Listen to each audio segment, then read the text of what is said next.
and he was mad about it. And because I'm proactive now instead of reactive, the old Mac, that wouldn't have worked so good before I learned all this stuff.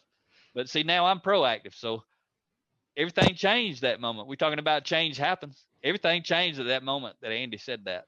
But because I was proactive and I was responding based on values, which was leading the team effectively through change, I just reached over and patted him on the shoulder and said, "Why don't you tell us how you really feel, Andy?" Kind of made a joke out of it. And, people kind of laughed, but Andy didn't really laugh. In plants where I go to multiple plants, over time and work with sometimes the same people. A lot of times there's new people, but sometimes there's the same people.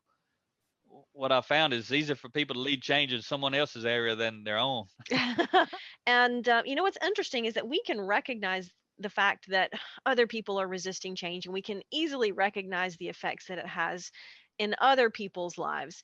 But when it comes to our own, sometimes we don't even realize that it's us who ourselves who are being resistant to change. And it's much more difficult to see the impact that resisting change and the consequences of resisting change when it comes to our own lives.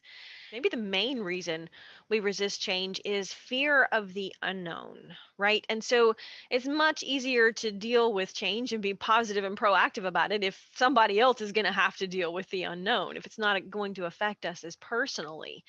And I